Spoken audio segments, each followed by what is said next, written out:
Die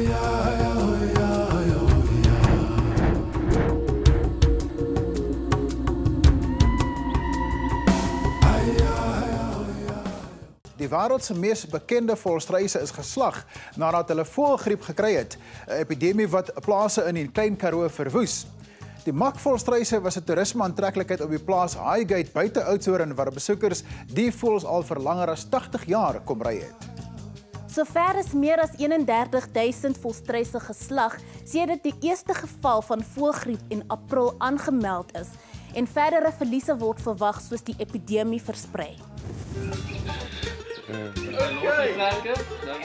En die vlei fantasties, briljant. So maklik soos dit, ek moet sê dit was nogal baie pret geweest. Maar die volstruisbedryf in Oudtshoorn is natuurlik die bedryf wat hierdie omgewing aan die gang hou.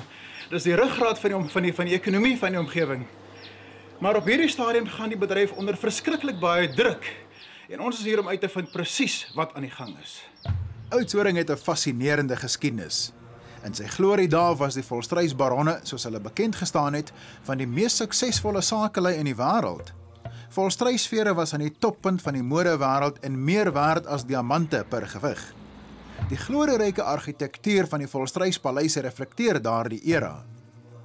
Deesdae is die mark vir vere van minder belang. Toerisme-inkomste vir Oudtshoorn, curios en leergoedere vorm nou 'n groot deel van inkomste uit volstruise. Maar dit is die vleis wat die grootste uitvoerproduk is en wat die meeste geld genereer. En dis juist hier waar die probleem lê. Meer as 60% van die inkomste wat volstruise genereer, kom van die vleis af en die grootste deel daarvan van die uitvoermark waar dit gesien word as 'n lae cholesterol, lae vet alternatiewe rooi vleis. Maar dit het alles 'n paar maande gelede tot stilstand geknars toe alle volstruisvleis uitvoere vanuit Suid-Afrika verban is. Die rede? 'n Voëlgriepvirus is ontdek en het vinnig versprei deur die Oudtshoorn distrik. Dr. John Droe behartig die kwessie. Wat is hierdie virus en waar kom dit vandaan? Dis 'n influenza virus, so baie dieselfde soos wat mense kry, maar voëls kry dit ook. So hier is 'n voëltipe influenza virus. En dit is deur die wêreld versprei. Daar's verskillende tipes wat deur die wêreld versprei is en party is meer belangrik as ander. Verwant aan die Asiatiese voëlgriep wat H5N1 genoem word, het hierdie H5N2 mutasie die owerhede op hete kole. In terme van wat dit kan doen, is dit 'n ernstige virus. Dis 'n hoë patogeniese virus. Jy kry baie lae patogeniese virusse wat nie so belangrik is nie. Alhoewel dit tans nie 'n gevaar vir mense inhou nie, is daar die kans dat dit kan muteer tot iets veel gevaarliker indien daar nie aksie geneem word nie. Dit is hier op Piet Skooman se plaas waar die virus vir die eerste keer geïdentifiseer is en waar daar gewoonlik 'n paar duisend volstruise so rondhardloop, is daar nou net leë kampe. In 'n skuif wat skokgolwe deur die gemeenskap gestuur het die Departement van Landbou aangekondig dat indien toetse sou toon dat daar voëlgriep op 'n plaas is, al die volstruise op die betrokke plaas geslag sal word. Saag Jonker, een van die mees suksesvolle volstruisboere, is hoog krities oor die besluit. Wel, in die eerste plek dink ek is onsinnig met respek teenoor die besluitnemers en die toepassers dat wanneer daar 'n plaas met 1000 volstruise is en hulle toets 30, neem 'n monster van 30 volstruise en uit die 30 is daar een volstruis wat positief toets, dat al 1000 moet uitgeslag word. Dit maak nie sin nie en dit kos die staat onnodig baie geld. Daar is reeds bykans 6000 van sy volstruise geslag en dit kos die staat omtrent R2000 per voël. Omtrent so tussen nou 35 en 40.000 voëls is uitgewis op die oomblik. Dit gaan nog aan omdat daar nog positiewe plase is. Die persepsie is en ek dink die opdrag van nasionaal ook aan die plaaslike mense wie baie hard werk in die proses om hierdie toetsing te doen en so meer, is dat die virus moet uitgeslag word. Nou, my reaksie daarop is dat die enigste manier hoe jy die virus kan uitslag is dat jy moet al die volstruise in die distrik uitslag. Omdat bykans 'n kwart van Oudtshoorn se totale volstruisbevolking reeds uitgeslag is en die virus nog steeds op sommige plase voorkom, het Saag dalk 'n punt beet. Ons het die vraag aan Anton Kreur, die voorsitter van die Volstruis Sakekamer, gestel. Daar is wel sekere mense wat sê maar slag dan al die volstruise uit, maar dan gebeur dit jy slag dalk al die volstruise uit op een gebied En tussentyd was daar handel gedryf tussen die plase in verskillende gebiede en dan gebeur dit dan, soos wel in hierdie geval gebeur het, dat die virus dan wel ook gevind word in gebiede buite die Klein Karoo-vallei. Omtrent 35 plase is heeltemal skoongemaak van volstruise. Arnold Hooper, 'n 5de geslag boer, verduidelik dat Highgate 'n skouplaas is wat op toerisme fokus en dat dit die eerste oop plaas was wat sy deure aan die publiek oopgestel het vir meer as 80 jaar. Waar daar dosyne besoekers moes wees, is dit nou verlate. Slegs die tweede keer in die plaas se bestaan. Die nuus is in ons gebreek in Mei maand dat die virus op ons perseel gevind is. Ons volstruise is die 31ste Mei verwyder.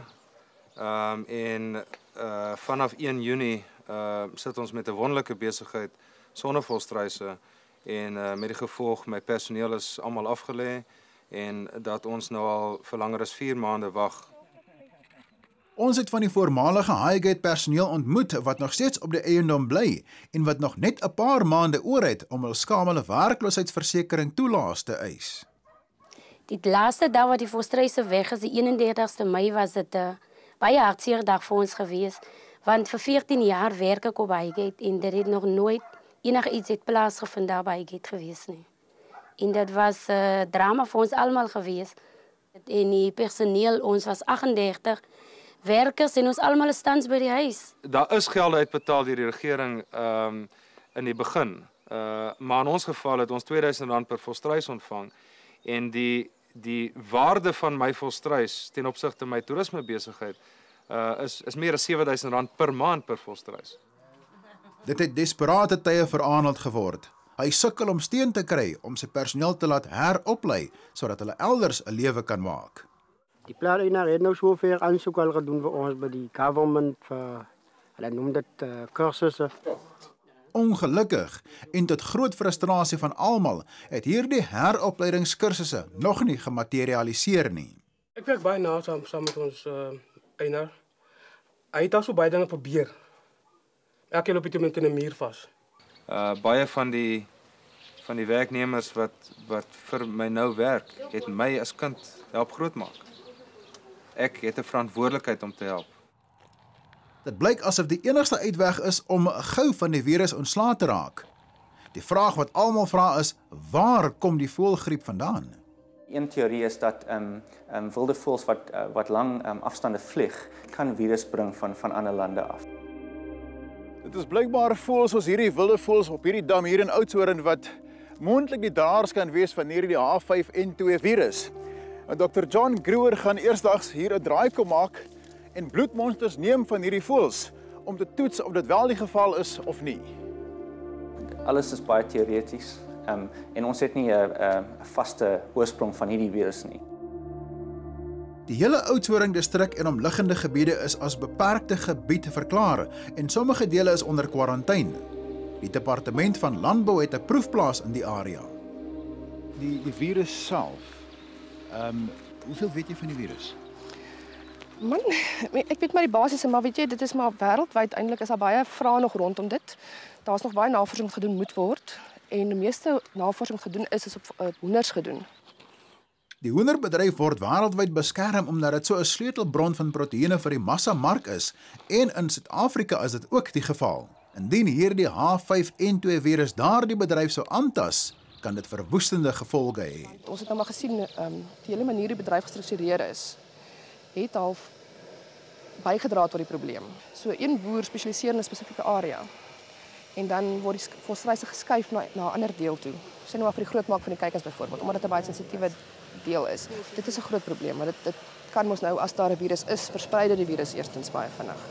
Hey, kom julle. Ek het nou my cowboy boots aan of wat lyk soos cowboy boots, maar eintlik is ek meer net 'n volstruis aanjaer as mense dit so kan stel, of 'n volstruisherder, jy weet. Die volstruisbedryf is natuurlik baie kleiner vergelyk met die ander bedrywe en is ook 'n baie nuwe bedryf. So daar's nog nie baie werk gedoen op middele vir die volstruise ook nie. So ons maak tot 'n groot mate staat op middels wat ontwikkel is vir hoenders of vir beeste selfs of vir ander spesies. Voorstelle om die virus te bekamp sluit in dat die langafstand vervoer van voëls beperk word en dat broeikampe deegliker skoongemaak en ontsmet word. Maar Dalk is die belangrikste dat voer en drinktro moeilik bereikbaar vir wilde voëls gemaak word. 'n Wilde voël kan nie op hierdie skerp rand sit nie. Dit is nie die eerste keer dat die volstruisbedryf in Suid-Afrika deur hierdie virus getref word nie. Volstruis Besigheidskamer se kant af gaan ons verpligte opleidingssessies aanbied voor die einde van November wat elke volstruisprodusent moet bywoon rondom al hierdie verskerpte biosekuriteitsmaatreëls wat al hierdie goed insluit. Dis hoekom wat nodig is om werklik langtermyn kontinuïteit van ons bedryf te verseker is dat ons vir onsself 'n volstruisprotokol skryf wat gebaseer is op die volstruis met die nodige biosekuriteitsmaatreëls en reëls wat ook die hoenderbedryf beskerm. En dis eintlik verblydend om te sien dat die produsente en almal in die bedryf selfverantwoordelikheid begin aanvaar.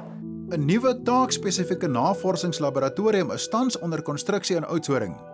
Kom ons hoop dat die nuwe biosekuriteitsmaatreëls wyd ondersteun sal word, maar vir nou sal Arnold en sy personeel maar net geduldig wag tot die virus uitgewis is en hy weer Highgate se hekke kan oopmaak.